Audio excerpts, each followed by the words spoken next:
Switch 2 को on करें तो रोलर 2 तब ऑन होगा जब R1 is in on condition. मतलब अगर R1 ऑन नहीं है तो रोलर 2 ऑन नहीं होगा, भले ही स्विच नंबर 2 को हम ऑन कर दे। सेम है आगे, स्विच नंबर 3 ऑन, तो रोलर 3 तभी ऑन होगा जब roller 2 is in on condition.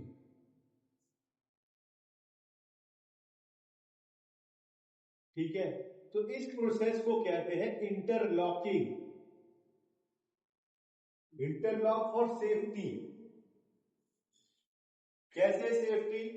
कि सपोज ये R1 है, ये R2 है और ये R3 रोलर है। पेपर है चाहे कपड़ा है, रोलर 1 से जा रहा है, रोलर 2 नहीं चल रहा, रोलर 3 नहीं चल रहा, कोई फर्क नहीं पड़ रहा। क्यों? वो कहीं पे भी जाए, यहां पे स्टैक हो रहा है, नीचे गिरेगा। अब मान लो रोलर 2 भी चल पड़ा, कपड़ा आना शुरू हुआ इसके अंदर, स्ट्रेट लाइन बन गई यहां पे। ठीक है, अब किसी वजह से रोलर नंबर 1 बंद हो गया, ये तो चल रहा है, ये खींचेगा और फाड़ देगा। और अगर R1 बंद हुआ, कंडीशन डाली हमने, तो R2 भी बंद हो जाएगा। क्यों? क्योंकि वो चलेगा ही तब अगर R2 ऑन होगा। तो अगर R1 बंद हुआ तो R2 भी बंद हो जाएगा। ये है इंटरलॉक कंडीशन, सेफ्टी। सेम ही हमने यहां पे डाला। इस केस में भी अगर R3 नहीं चल रहा कोई फर्क नहीं पड़ रहा, नीचे गिरना कर रहा है। और जैसे ही R3 ऑन हो गया, कपड़ा आगे जाने लग गया या पेपर आगे जाने लग गया, स्ट्रेट लाइन बन गई।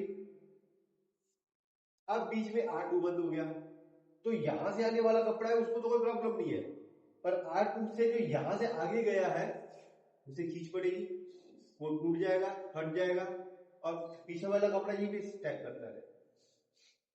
अब R2 बंद हुआ तो इंटरलॉकिंग क्या डाली, R3 भी बंद हो जाएगी। क्यों? क्योंकि R2 से ही R3 चलेगा। तो वैसे ही इंटरलॉक किया गया है कि अगर इन तीनों में से कोई एक भी बंद हुआ, टॉप में ना कि इसमें, मान लो R2 चल रहा है, अगर R1 बंद हो गया तो तीनों ऑटोमेटिकली बंद हो जाएंगे, क्योंकि R1 से R2 चल रहा है, R2 से R3 चल रहा है। भले बीच में स्विच है पर स्विच में कंडीशन डाल दी, इंटरलॉक डाल दिया, दिस इज कॉल्ड इंटरलॉक। ये क्लियर हुआ? ठीक है,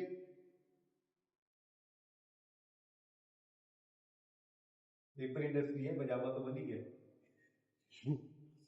है, टेक्सटाइल पेपर इंडस्ट्री। अब कंडीशन क्या कह रही है? ये हो गया एक कंडीशन।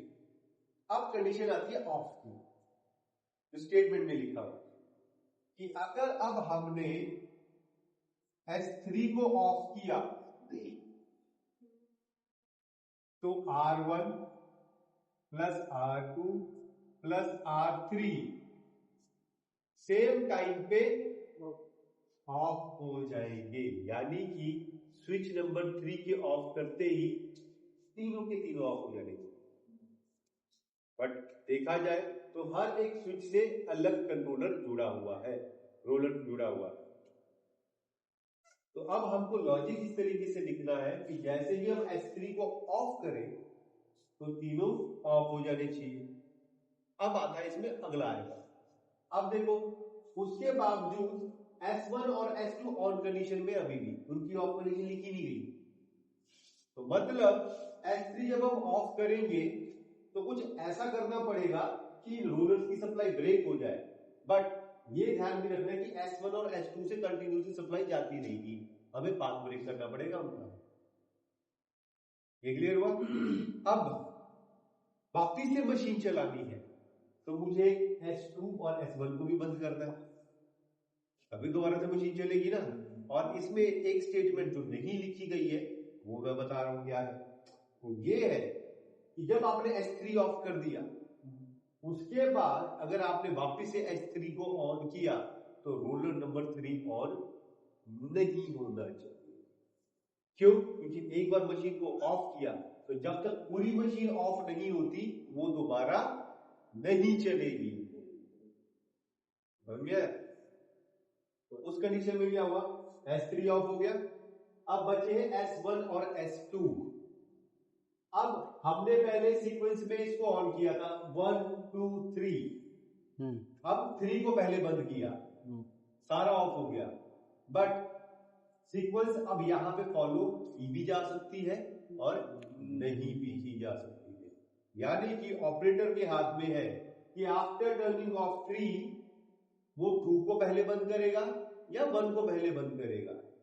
तो अगर उसने मान लो दोनों में से किसी को भी पहले बंद किया, मान लो उसने पहले S1 को बंद किया, तो देखिए S1 और S3 अब ऑफ में चले गए, है ना, S2 अभी भी ऑन में है। तो इस तरीके से आपको लॉजिक लिखना है कि उसका रोलर ऑन नहीं होना चाहिए। अगर मान लो उसने S2 को पहले बंद किया तो S1 ऑन कंडीशन में है, तो वो ऑन नहीं होना चाहिए। लास्ट कंडीशन, जब तक पूरी मशीन बंद नहीं हुई तब तक ये दोबारा नहीं चले।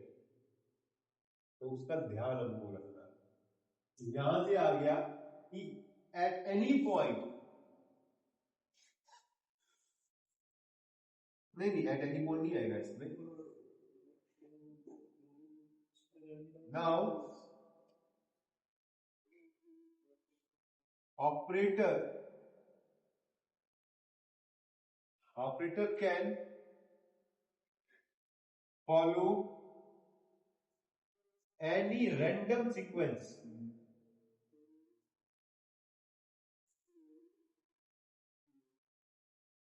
to turn off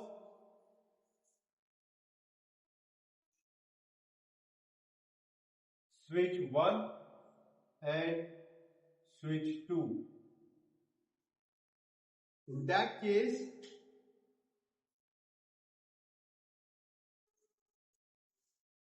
अच्छा, switch 2 to turn on the machine again.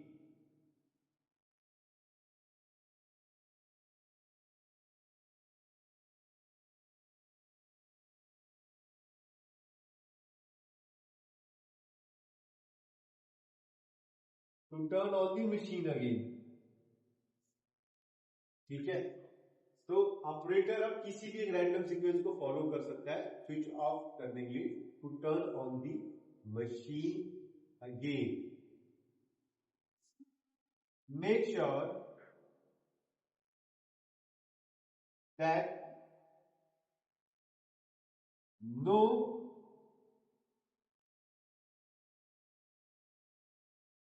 roller will turn on during this sequence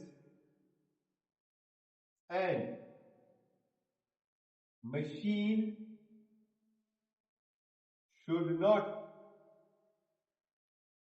turn on again until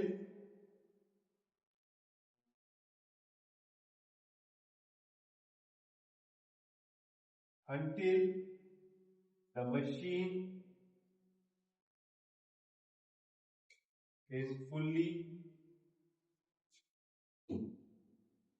turned off। यानी कि जब आप रैंडमली स्विच 1 और 2 को ऑफ कर रहे होंगे उस टाइम पे कोई भी रोलर ऑन नहीं होगा। दूसरा, मान लो आपने स्विच नंबर 3 और 2 को बंद कर दिया, फिर 1 ऑन था तो 2 को वापस से ऑन किया तो मशीन चल पड़ी, नहीं होगा। जब तक मशीन पूरी बंद नहीं होती तब तक दोबारा नहीं चलेगी। कैसे बनेगा? लगाओ दिमाग, वो सीधे कुछ किया हुआ है, आजा, जितना भी किया होगा तो करना।